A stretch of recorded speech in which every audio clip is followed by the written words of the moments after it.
High everyone, welcome to preparation with ABC. Preparation with এবিসিতে তোমাদের স্বাগত জানাই। আমি অর্ধেন্দু।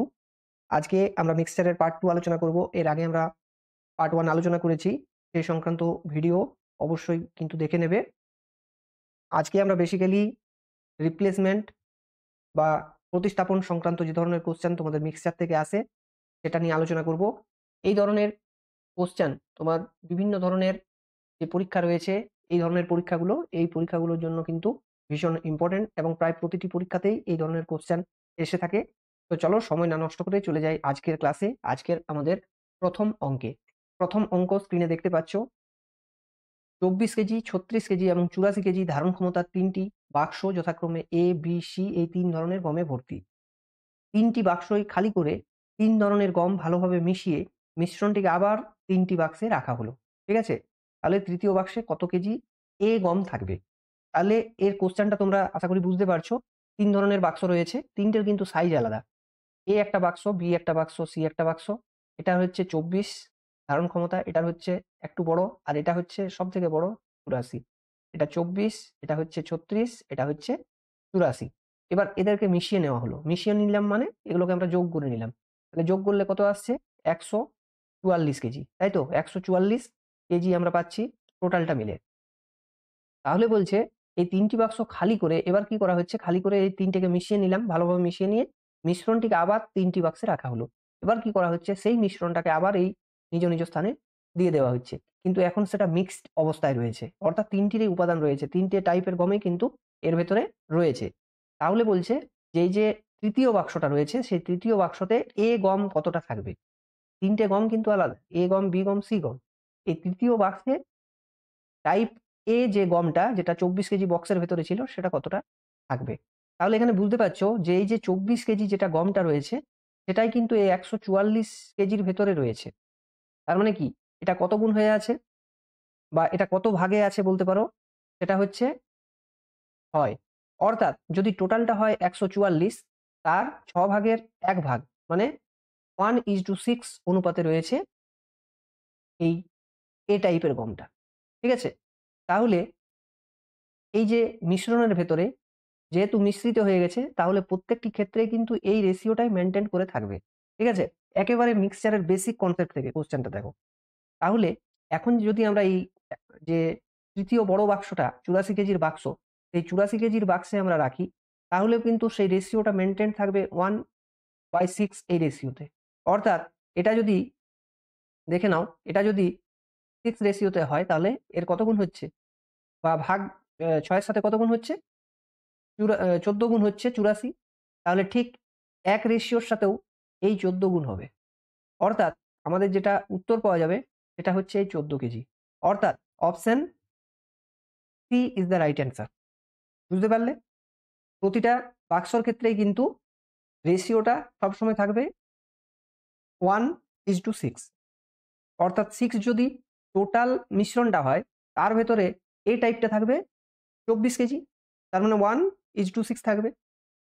একই রকমভাবে যদি তোমাকে বি বের করতে বলে, তাহলে বি এর ক্ষেত্রে হবে 36/144। বুঝতে পারছো?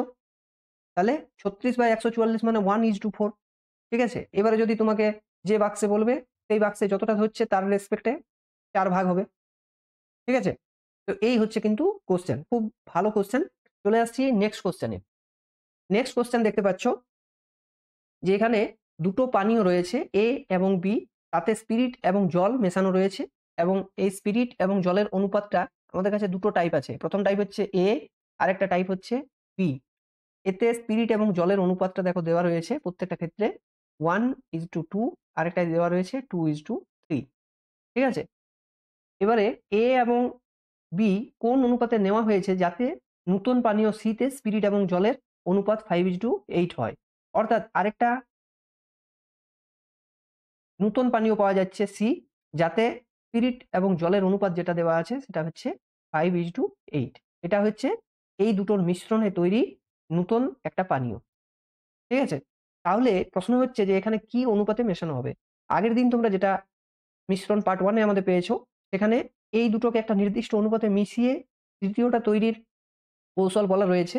আজকে যে কোশ্চেনটা রয়েছে সেখানে কিন্তু তোমাকে কি অনুপাতে মেশালে এই রেশিওটা পাবো সেটা বের করতে হবে। তাহলে এটা বার করার জন্য আমরা প্রথমে কিন্তু ওই আগের দিনের মতোই এটাকে একই করে নেব। অর্থাৎ পাত্রগুলোকে সমান আকারের আগে করে নেব। ঠিক আছে? পানীয় তো দেখো এটার পরিমাণ আছে ৩, এটার পরিমাণ আছে ৫ আর এটার পরিমাণ হচ্ছে ১৩। এই ৩ টেকে এক করার জন্য আমরা কি করব? না ৩, ৫ আর ১৩ র লসাগু করব। তাহলে এই যে লসাগুটা আমরা পাবো, এই লসাগুটা কত পাবো? অ্যাকচুয়ালি এটার কিন্তু গুণফল পাওয়া যাবে। তাহলে গুণফল কত হচ্ছে? 3 × 5 × 13 হচ্ছে এদের লসাগু। তাহলে এর ক্ষেত্রে তাহলে এবার দেখো A এর ক্ষেত্রে, B এর ক্ষেত্রে এবং C এর ক্ষেত্রে। আমরা যেকোনো একটা উপাদান যেমন স্পিরিটের ক্ষেত্রে ধরো আমরা পরিমাণটা বের করব। হয় স্পিরিট না হয় জল। তো এখানে আমি ধরো স্পিরিট বার করতে চাইছি, তাহলে স্পিরিটের পরিমাণ কি হবে? না এই পুরোটাকে 3 দিয়ে ভাগ করবে। তাহলে 3 দিয়ে ভাগ করলে আসছে ৫ ১৩ তে ৬৫। ৬৫ ইন্টু হয় এটার সাথে গুণ করব না হয় এটার সাথে। যদি এটার সাথে গুণ করি তাহলে স্পিরিট পাবো। এটার সাথে গুণ করলে আমরা জল পাবো। তাহলে আমরা স্পিরিট বার করতে চাইছি। তাহলে ধরো এটা যেটা পাচ্ছি সেটা হচ্ছে 65, এটা আমরা কি পেলাম? স্পিরিট পেলাম। একই রকমভাবে এটার ক্ষেত্রে অর্থাৎ বি এর ক্ষেত্রে আমরা বার করব স্পিরিটের পরিমাণটা প্রত্যেকটা ক্ষেত্রে একই উপাদান কিন্তু বের করতে হবে। তাহলে এখানে কি পাচ্ছি দেখো ৩ ১৩ তে ৩৯ দুগুণে হচ্ছে ৭৮ 78। একই রকমভাবে সি এর ক্ষেত্রে কি পাচ্ছি? সি এর ক্ষেত্রে আমরা পাচ্ছি দেখো ১৩ দিয়ে ভাগ হচ্ছে, তাহলে পড়ে থাকছে ৫ ৫ এ ২৫ আর ৩ ২৫ এ হচ্ছে ৭৫। অর্থাৎ এইভাবে আমরা পাচ্ছি। এখানে আমরা কি করলাম যে অনুপাতে মেশানো হচ্ছে যেহেতু মিশ্রণের ভেতরে এরা একসাথেই রয়েছে, তাহলে যেকোনো একটা উপাদানকে কি অনুপাতে মেশানো হচ্ছে সেটা বের করলেই কিন্তু আমরা বুঝতে পারবো যে অ্যাকচুয়ালি ওই পানীয়টা কি অনুপাতে মেশানো হয়েছে। তো আমরা যেকোনো স্পিরিট কিংবা জলের ক্ষেত্রে এটা বের করতে পারি। এবার আমরা এখানে এলিগেশন ইউজ করব। এলিগেশন ইউজ করলে এখানে কি পাচ্ছি? এটা হচ্ছে 10 ডিফারেন্সটা নিলাম। আবার এটার ক্ষেত্রে ডিফারেন্সটা নিলাম 3। ঠিক আছে? তাহলে 3:10 এই হচ্ছে কিন্তু এই প্রশ্নের সঠিক উত্তর। ঠিক আছে? এটা এলিগেশন এর মাধ্যমে করা হয় এবং এলিগেশন একটা প্রক্রিয়া, তাই মিশ্রণ চ্যাপ্টারে এর কিন্তু বহুল ব্যবহার আছে। কিন্তু এলিগেশন নামে কিছু কোশ্চেন আলাদাভাবে হয় না। এলিগেশন একটা প্রক্রিয়া। এলিগেশন হচ্ছে একটা প্রক্রিয়া। অঙ্কটা করার একটা প্রক্রিয়া হচ্ছে এলিগেশন। চ্যাপ্টারটার নাম হচ্ছে কিন্তু মিশ্রণ। যাই হোক, এটা আমরা মিশ্রণ হিসাবে করব। এলিগেশন হিসাবে আমাদের আলাদাভাবে টপিক আলোচনা করা হবে ক্লাসের ভেতরে। তোমরা কিন্তু সেগুলো অবশ্যই দেখবে। তো চলো চলে যাচ্ছি নেক্সট কোশ্চেনে। নেক্সট কোশ্চেন দেখছো, দুধ এবং জলের একটি ২০ লিটার মিশ্রণে 3:2 অনুপাতে দুধ এবং জল থাকে। ১০ লিটার মিশ্রণকে সরানো হয় এবং খাঁটি দুধ দিয়ে প্রতিস্থাপন করা হয়। প্রক্রিয়াটি আরও একবার পুনরাবৃত্তি করা হয়। দুটি অপসারণ এবং প্রতিস্থাপন শেষে প্রাপ্ত মিশ্রণে দুধ এবং জলের অনুপাত কি হবে? ঠিক আছে? ভীষণ ভালো কোশ্চেন একটা। এখানে দেখো কি বলা রয়েছে, দুধ এবং জলের অনুপাত দেওয়া রয়েছে 3:2, তাই তো? এটা দেওয়া রয়েছে এবং এই ২০ লিটারে তোমার দুধ এবং জল কি রয়েছে? না সেটা হচ্ছে প্রাথমিকভাবে আমরা পাচ্ছি ১২, তাহলে দুধ আছে ১২ লিটার এবং জল আছে ৮ লিটার। ঠিক আছে? এরপরে কি হচ্ছে ১০ লিটার মিশ্রণকে সরানো হলো এবং খাঁটি দুধ দিয়ে প্রতিস্থাপন করা হলো। এই যখনই প্রতিস্থাপনের প্রক্রিয়া আসছে তখন আমরা একটা বিষয় দেখব যে এখান থেকে কি করা হচ্ছে ১০ লিটার অর্থাৎ অর্ধেকটা পরিমাণ। পুরোটা ছিল ২০ লিটার, তার অর্ধেক ১০ লিটার প্রতিস্থাপন করা হয়েছে। তার মানে কি এই দুধ এবং জলেরও অর্ধেক, অর্ধেক বাদ যাবে। তাহলে ১০ লিটার মিশ্রণ এটা হচ্ছে কিন্তু মিক্সচার। মিক্সচারটা আমরা যখন বাদ দিচ্ছি তখন আমরা কি পাচ্ছি? দুধ পাচ্ছি ৬ লিটার পাবো। ঠিক আছে? অর্থাৎ পড়ে থাকছে এবং জল যেটা পড়ে থাকছে সেটা হচ্ছে ৪ লিটার। এটা শুধুমাত্র অপসারণ করা হয়েছে। অর্থাৎ বের করে নেওয়া হয়েছে ১০ লিটার মিশ্রণকে। তাহলে এটা পাওয়া যাচ্ছে। রেশিও দেখো এদের ক্ষেত্রেও কিন্তু 3:2 ই থাকছে। যেটা আমরা আগের দিন মিক্সচারের ভেতরে বলেছি যে যদি কিছুটা বের করে নেওয়া হয় তাহলে কিন্তু রেশিওর কোনো পরিবর্তন হয় না। ঠিক আছে? এরপর কি করা হচ্ছে দেখো। খাঁটি দুধ দিয়ে প্রতিস্থাপন করা হচ্ছে বলতে এখানে ১০ লিটার দুধ মেশানো হচ্ছে। তাহলে এবার আমরা একটা জিনিস দেখব যে এখানে কি অপরিবর্তিত থাকছে? এখানে কোন বিষয়টা অপরিবর্তিত থাকছে? কার পরিমাণের কোনো পরিবর্তন হচ্ছে না। তাহলে সেটা হচ্ছে জল। তাহলে আমরা এখানে দেখব যে বিফোর এই অপারেশন অর্থাৎ এই যে তুলে নিয়ে পরিবর্তন করা বা প্রতিস্থাপন করা এবং তারপরে একই প্রক্রিয়ায় তারপরে কি পরিবর্তন হচ্ছে, কোনটা অপরিবর্তিত থাকছে না দুটো ক্ষেত্রে জলটা কিন্তু অপরিবর্তিত থাকছে। এবং এটাতে দেখা যাচ্ছে যে প্রথমে যেটা ছিল জল সেটা হচ্ছে প্রথমে থাকছে 8 লিটার প্রতিস্থাপনের আগে, এবং এই প্রতিস্থাপন করার পরে এখানে তোমার 10 যুক্ত হচ্ছে, কিন্তু এখানে কোনো পরিবর্তন হচ্ছে না, অর্থাৎ এখানে কত থাকছে 4 লিটার। ঠিক আছে, তাহলে রেশিওটা কি থাকছে, রেশিও হচ্ছে 2:1। এটা গেল একবার ফার্স্ট স্টেপে। এরপর কি করা হচ্ছে, এই প্রক্রিয়াটি আরো একবার পুনরাবৃত্তি করা হচ্ছে, অর্থাৎ দ্বিতীয়বার করা হচ্ছে একই প্রক্রিয়া। তাহলে সেক্ষেত্রেও তার যেটা রেশিও থাকবে সেটা হবে 2:1। ঠিক আছে, এই দুটো প্রক্রিয়ার ফলে এটা হচ্ছে সাকসেসিভ কেস, অর্থাৎ পরপর ঘটেছে এবং এই দুটোকে গুণ আকারে আমরা নেব। তাহলে এটা হচ্ছে 4 থেকে 1, অর্থাৎ যদি প্রথমে ছিল 4 তাহলে এখন আছে 1। এরপর দেখো এখানে কি দেওয়া রয়েছে, এই প্রক্রিয়া করার ফলে বা করার শেষে আমাদের জল যেটা আছে সেটা আছে 8 লিটার। প্রথমে ছিল এই যে 8 লিটার, অর্থাৎ এই প্রক্রিয়াটা করার একেবারে প্রথম লগ্নে কত ছিল, 8 লিটার জল ছিল। তাহলে এটার কত গুণ হয়েছে, না দ্বিগুণ হয়েছে। ঠিক আছে, তাহলে এর ক্ষেত্রেও কি হবে, দ্বিগুণ হবে। তার মানে কত হবে, 2 লিটার, অর্থাৎ 2 লিটার জল অবশিষ্ট থাকবে। কিন্তু এখনো এই প্রক্রিয়া করার ফলে টোটাল কিন্তু দুধ এবং জলের মিশ্রণ রয়েছে ঠিক 20 লিটার, যেটা প্রথমে আমাদের ছিল। তাহলে তার ভেতরে জল হচ্ছে 2 লিটার এবং মোট পরিমাণ যেটা রয়েছে সেটা কিন্তু হচ্ছে 20 লিটার, যেটা আমাদের প্রথম থেকে কিন্তু ছিল। তাহলে আমাদের এখানে টোটাল যে দুধের পরিমাণটা রয়েছে সেটা হচ্ছে কত, 18 লিটার। তাহলে 18:2 লিটার, তার মানে হচ্ছে 9:1 এই প্রশ্নের সঠিক উত্তর। অর্থাৎ দুটি অপসারণ এবং প্রতিস্থাপনের শেষে প্রাপ্ত মিশ্রণে দুধ এবং জলের অনুপাত হবে 9:1। আশা করি বুঝতে পারলে। একটু অ্যাডভান্স লেভেলের কোশ্চেন, একটু কিন্তু ভাবনা চিন্তা করতে হবে এই কোশ্চেনটা করার জন্য, এবং এটা যথেষ্ট সময় নিয়ে তোমরা 2-3 বার এটাকে ভিডিওটাকে পজ করে দেখবে বা আমাদের পিডিএফ থেকে দেখে নেবে এবং নিজেরা কিন্তু হাতে কলমে করবে, তাহলে কিন্তু এটা বুঝতে পারবে। ঠিক আছে, খুব ভালো কোশ্চেন, খুব ভীষণ ভীষণ ইম্পর্টেন্ট কোশ্চেন এটা। চলে আসছি নেক্সট কোশ্চেনে। নেক্সট কোশ্চেন দেখতে পাচ্ছ, একটি পাত্রে 40 লিটার দুধ থাকে, এই পাত্র থেকে 4 লিটার দুধ বের করে জল দিয়ে প্রতিস্থাপন করা হচ্ছে। এই প্রক্রিয়াটি আরো দুবার করা হচ্ছে, তাহলে পাত্রে এখন দুধের পরিমাণ কি হবে। এটা দেখো আগের কোশ্চেনের মতোই, কিন্তু পুরোপুরি কোশ্চেনটা আলাদা। ঠিক আছে, কিভাবে আলাদা, এর আগের যে কোশ্চেনটা আমরা করলাম সেখানে কিন্তু দুটো উপাদান ছিল এবং ইনিশিয়ালি তাদের কিন্তু পরিমাণ আলাদা আলাদা ছিল, কিন্তু এখানে ইনিশিয়ালি পুরোটাই কিন্তু কি রয়েছে, দুধ রয়েছে। 40 লিটারটা পুরোটাই দুধ রয়েছে। তাহলে যেখানে ইনিশিয়ালি 100% একটা উপাদান থাকবে, সেক্ষেত্রে এইভাবে কিন্তু করতে হবে এবং এখানেও লক্ষ্য রাখতে হবে যে কোন উপাদানটি পরিবর্তন হচ্ছে না। তাহলে এখানে জল দিয়ে প্রতিস্থাপন করা হচ্ছে, মানে মিল্ক বা জলের দুধের পরিমাণ যেটা সেটা অপরিবর্তিত রয়েছে। তাহলে এই অপারেশন করার মানে পর এবং আগে কি পরিবর্তন হচ্ছে সেটা দেখতে হবে কার, দুধের ক্ষেত্রে। তাহলে প্রথমে হচ্ছে বিফোর। ঠিক আছে, এটা হচ্ছে কার ক্ষেত্রে, দুধের ক্ষেত্রে আমরা দেখছি, এবং আফটার দেখব যে কি পরিবর্তন হচ্ছে। এখানে প্রথমে ছিল কি, 40 লিটার দুধ ছিল, তাই তো। তাহলে প্রথমে ছিল 40 লিটার দুধ। এই 40 লিটার দুধ থেকে কতটা বের করে নেওয়া হচ্ছে, না 4 লিটার বের করে নেওয়া হচ্ছে। তাহলে 4 লিটার বের করে নিয়ে তারপর কি করা হচ্ছে, সেই পরিমাণ জল মেশানো হচ্ছে, তাই তো। তাহলে 4 লিটার দুধ বের করে নেওয়ার ফলে যেটা দুধ থাকছে সেটা কত, 36 লিটার। ঠিক আছে, এরপরে কি করা হচ্ছে, সেটা প্রতিস্থাপন করা হচ্ছে। এই প্রক্রিয়া কিন্তু ক্রমে চলতে থাকছে, কিন্তু এবার সেটা হচ্ছে মিক্সচারের উপরে, মানে মিশ্রণের উপরে, দুধ এবং জলের মিক্সচার তৈরি হয়েছে তার উপরে কিন্তু চলতে থাকছে। যাই হোক, এই প্রথম স্টেপটা যেটা, সেটাই কিন্তু আমাদের অ্যান্সার এনে দিবে। কিভাবে, এটাকে আমরা দেখো 4 দিয়ে কাটছি, তাহলে এটা আসছে 10, এটা হচ্ছে 9।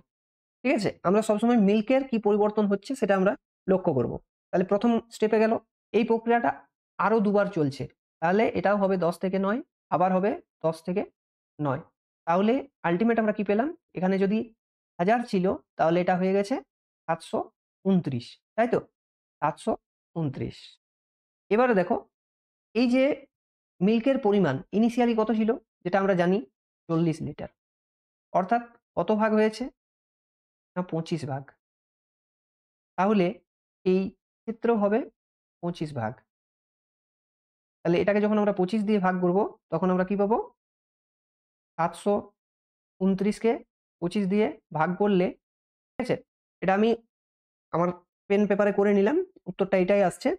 তো এই প্রশ্নের সঠিক উত্তর হবে অপশন এ, 29.16 লিটার। ঠিক আছে?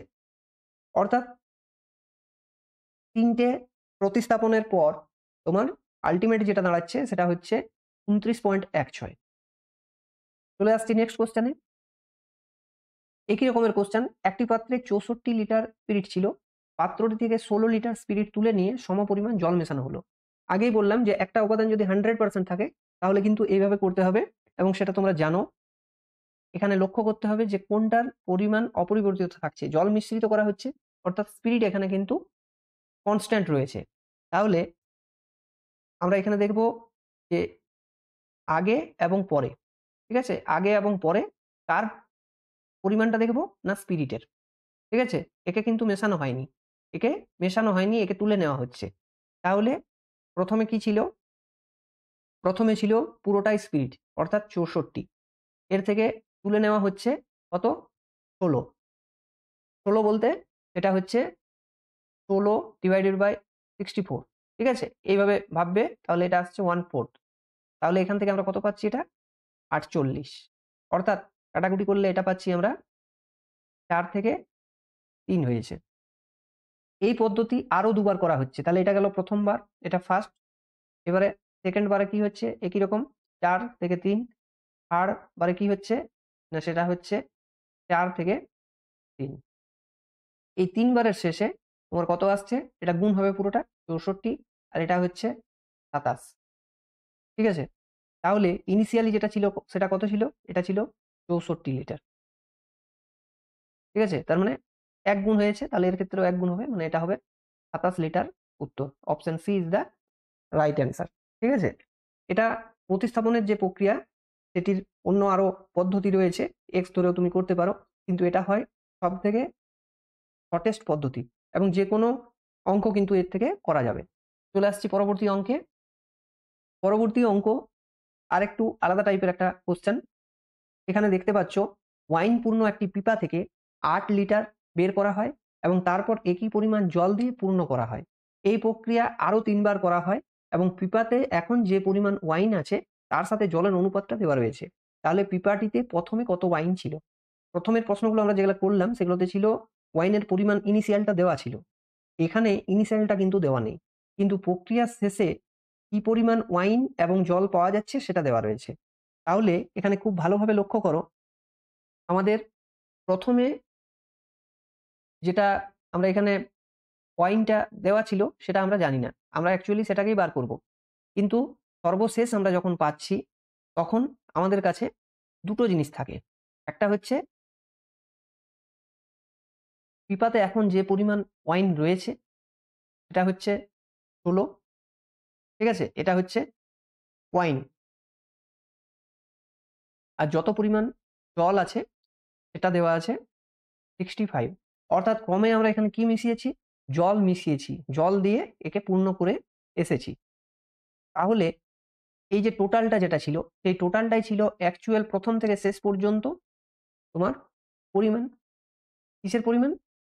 এটা হচ্ছে তোমার ওয়াইনের পরিমাণ, অর্থাৎ 81। কিন্তু 81 লিটার কি হবে? এখানে 81 লিটার হবে না, কারণ এগুলো দুটোই কিন্তু আমরা রেশিও জানতে পারছি। এখান থেকে আমরা কিন্তু এর অ্যাকচুয়াল পরিমাণটা জানতে পারছি না। এগুলো দুটোই হচ্ছে রেশিও, অর্থাৎ এটাও রেশিও। তাহলে আমাদের এই প্রক্রিয়াটা করার পরে যেটা ওয়াইনের ক্ষেত্রে আমরা নেব, কারণ আমরা জল মেশাচ্ছি। তাহলে এখানে বিফোর কি ছিল? আর এই ওয়াইনটা এই প্রক্রিয়া করার ফলে তারপর কতটা হবে? সেটা দেখব। এখানে আল্টিমেট আমরা যেটা পাচ্ছি, ওয়াইন বিফোর কত ছিল? প্রক্রিয়াটা করার পরে 4 বার করা হয়েছে এই প্রক্রিয়া, অর্থাৎ অপসারণ এবং তারপরে প্রতিস্থাপন করার পরে আমরা পেয়েছি এটা 81। আর এই ওয়াইনের ক্ষেত্রে এটা তো ওয়াটার, তাহলে এটা হচ্ছে 16। এখন যেটা পড়ে আছে সেটা হচ্ছে 16। আমরা এই রেশিওটাকে নিয়ে কিন্তু এগোবো। তাহলে এটা 4 বার প্রক্রিয়া করার ফলে যদি আসে, তাহলে তুমি লক্ষ্য করে দেখো যে এটা যদি আমরা এইভাবে দেখি যে 3 থেকে 2 হয়েছে, 3 থেকে 2 হয়েছে, 3 থেকে 2 হয়েছে, আবার 3 থেকে 2 হয়েছে। অর্থাৎ 3 কে যদি আমরা 4 বার গুণ করি তাহলে দেখো 81 আসছে। আবার 2 কে যদি আমরা 4 বার গুণ করি তাহলে দেখো 16 আসছে। ঠিক আছে? তাহলে আমাদের ইনিশিয়াল যেটা পরিমাণ ছিল সেটা এখানে কি পাওয়া যাচ্ছে? অ্যাকচুয়াল কিন্তু এইটা হচ্ছে আমাদের ইনিশিয়াল ওয়াইনের পরিমাণ। এর আগের অঙ্কগুলোর সাথে কম্পেয়ার করো, আমরা উল্টো দিক থেকে এটা কিন্তু করছি। ওকে? তাহলে এখানে ১ম স্টেপে যেটা বের করে নেওয়া হয়েছে সেটা দেখো দেওয়া রয়েছে। ৮ লিটার বের করে নেওয়া হচ্ছে। তাহলে রেশিওগতভাবে আমরা দেখতে পাচ্ছি এখান থেকে কি হয়েছে? ১ রেশিও বের করে নেওয়া হয়েছে। তাহলে ৩ থেকে তাই ২ এসছে। তাহলে এই ১ রেশিও যেটা বের করে নেওয়া হয়েছে সেটা সমান দেওয়া আছে দেখো ৮ লিটার। তাহলে ইনিশিয়ালি এই যে ৩ যেটা ছিল সেটা সমান কত হচ্ছে? ২৪ লিটার। বুঝতে পারলে? অর্থাৎ option B is the right answer এবং পিপাটিতে ১ম এ কত ওয়াইন ছিল? সেটা হবে এই ২৪ লিটার। ঠিক আছে? এইভাবে কিন্তু যদি করা হয় তাহলে খুব সহজে তোমার এই প্রশ্নগুলো করা যাবে এবং একবার যদি তুমি এই প্রক্রিয়াটাকে নিজে অ্যাডপ্ট করতে পারো, বুঝতে পারো, তাহলে কিন্তু তোমার এই ধরনের কোয়েশ্চেন করতে কোনো অসুবিধা নেই এবং সেক্ষেত্রে যে ধরনের ফর্মুলাগুলো ইউজ করা হয় অ্যাকচুয়ালি তার ক্ষেত্রেও এগুলোই করা হয়। n ওখানে ইউজ করা হয়। n মানে হচ্ছে সেক্ষেত্রে তুমি কতবার এটাকে করলে, অর্থাৎ 3 টু দি পাওয়ার এটা 4 হচ্ছে। মানে n এর ভ্যালুটা এসছে 4। যাই হোক এই হচ্ছে কিন্তু তার রেশিও মেথডের মাধ্যমে আমরা যখন অঙ্কগুলো করব তখন কিন্তু এইভাবেই করতে হয়। ঠিক আছে? এবং এটা একেবারে বেসিক বিষয় থেকে আসছে। তাহলে তুমি যদি এটা ভালোভাবে একবার বুঝতে পারো তাহলে পরবর্তীকালে তুমি দেখবে যে যেকোনো অঙ্ক তুমি খুব অনায়াসে কিন্তু করতে পারছো। ১ম এ হয়তো এটা তোমার মনে হতে পারে যে এটা আজগুবি লাগতে পারে। কিন্তু এটাই কিন্তু অ্যাকচুয়াল পদ্ধতি। ঠিক আছে? চলে আসছি আমাদের আজকের সেশনের লাস্ট কোয়েশ্চেনে।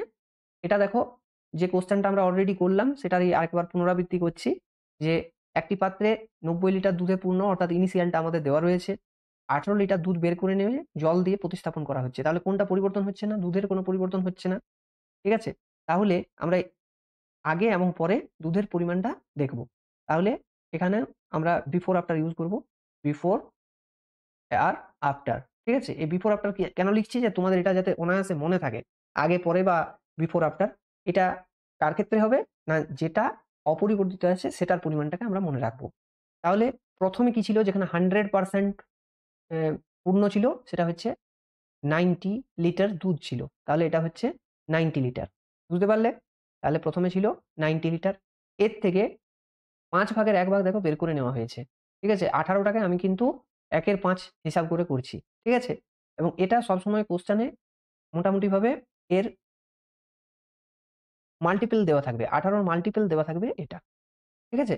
তাহলে দেখো একে যখন আমরা ১৮ বের করে নেব তাহলে কত থাকবে এটা? 72। এর থেকে ১৮ বেরিয়ে যাওয়ার পর এটা হচ্ছে, এর থেকে ১৮ বেরিয়ে যাওয়ার পর হচ্ছে ৭২। তাহলে এবারে আমরা কাটাকুটি করব সহজভাবে করার জন্য, হিসাবটা বোঝার জন্য। ১৮ দিয়ে ভাগ করো। তাহলে এটা আসছে ৫, এটা আসছে ৪। এবারে কি করা হচ্ছে? এই প্রক্রিয়াটি দুবার পুনরাবৃত্ত করা হচ্ছে। আবার এই প্রক্রিয়াটি দুবার পুনরাবৃত্ত করা হচ্ছে। মানে টোটাল ৩ বার করা হচ্ছে। তাহলে এখানে ৫, ৪, ৫, ৪। এখানে একটা কথা মনে রাখবে যে এখানে এই কথাটাকে কিন্তু লক্ষ্য রাখবে। এখানে আবার বলেছে নাকি এই প্রক্রিয়াটি দুবার পুনরাবৃত্ত করা হচ্ছে সেটাও কিন্তু লক্ষ্য রাখবে। এটার উপরেই কিন্তু ডিপেন্ড করছে পুরো অ্যান্সারটা তোমার কি আসবে বা কি আসবে না। তাহলে এখান থেকে আমরা পাচ্ছি ১২৫ আর এটা থেকে আমরা পাচ্ছি ৬৪। তাই তো? এবারে দেখো এখানে সিম্পল ওয়েতে যদি আমরা দেখি তাহলে দেখো এটা দেওয়া রয়েছে ৯০। ৯০ কিসে পাবো?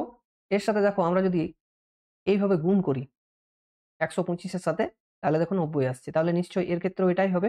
অর্থাৎ ৬৪ র সাথেও আমাদের গুণ হবে ১৮ র ২৫। ঠিক আছে? তাহলে এটাকে আমরা এইভাবে লিখতে পারি ৬৪ ইন্টু সহজ হিসাবের জন্য এর সাথেও ৪ গুণ করে দিলাম। তাহলে আসছে ৭২ আর এর সাথে ৪ গুণ করে দিলাম ১০০। ঠিক আছে? পয়েন্টে উত্তর আসবে, তাই জন্য। তাহলে আমরা এখানে এটাকে গুণটা করব। গুণটা কিভাবে করব? দেখো 64 কে 72 দিয়ে আমরা গুণ করছি। 4 দুগুণে হচ্ছে 8, মানে 08 লিখলাম। 6 সাতে হচ্ছে 42, এরপরে ক্রস এইভাবে গুণ করব। 6 দুগুণে হচ্ছে 12, আর এটা হচ্ছে 4 সাতে 28, মানে এটাকে আমরা 40 এইভাবে লিখবো। ঠিক আছে? এটা কিন্তু গুণের একটা শর্ট প্রসেস। তাহলে এটা আসছে 8, 0, 6, 4। তাহলে আমি সরাসরি উত্তরটা বলে দিতে পারবো, যেহেতু নিচে 100 আছে। তাহলে এই প্রশ্নের সঠিক উত্তর হবে অপশন বি, 46.08। ঠিক আছে? খুব কিন্তু ভালো অঙ্ক। এই অঙ্কগুলো আজকে যেগুলো করলাম, এটা পুরোটা আমরা মিশ্রণের উপরে সমস্ত অঙ্ক কভার করে নিলাম। তো আজকের ভিডিওটা তোমাদের যদি ভালো লাগে তাহলে অবশ্যই লাইক দেবে। যেকোনো ধরনের তোমাদের যদি প্রশ্ন বা ডাউট থাকে তাহলে অবশ্যই সেটা কমেন্ট করে জানাবে। এবং যদি মনে হয় যে কমেন্টটা কমেন্টে ঠিকমতো জানানো যাবে না, তাহলে আমাদের টেলিগ্রাম যে চ্যানেল রয়েছে, সেই টেলিগ্রাম চ্যানেলে তোমার প্রশ্ন করবে। চেষ্টা করব উত্তর দেওয়ার জন্য। নিয়মিত ভিডিও দেখতে থাকো এবং বন্ধুদের মধ্যে কিন্তু প্রচুর, প্রচুর শেয়ার করো। আর ভিডিওটাতে অবশ্যই তোমরা লাইক দেবে, বা যদি মনে হয় ডিসলাইকও দিতে পারো। কিন্তু একটা তোমাদের রিঅ্যাকশন অবশ্যই দেবে। আমি তোমাদের কাছে এটাই রিকোয়েস্ট রাখবো যে তোমাদের রিঅ্যাকশন আমি এখান থেকে কিছু পাচ্ছি না। আমি ভালো ভিডিও বানাচ্ছি নাকি মন্দ ভিডিও বানাচ্ছি, মানে ক্লাসটা যেটা দিচ্ছি সেটা ভালো ক্লাস হচ্ছে নাকি মন্দ ক্লাস হচ্ছে, সে সম্পর্কে কোনো ফিডব্যাক আমি তোমাদের কাছ থেকে পাচ্ছি না। তাই সমস্ত আমার ভিউয়ারদের কাছে বা আমার সমস্ত স্টুডেন্টদের কাছে এটাই আমার একটা আবদার, যে তোমরা কিন্তু তোমাদের রিঅ্যাকশন অবশ্যই জানাবে। আজকের ক্লাস এই পর্যন্তই। দেখা হবে নেক্সট ক্লাসে। ততক্ষণ তোমরা প্রিপারেশন নিতে থাকো। জয় হিন্দ, বন্দে মাতরম।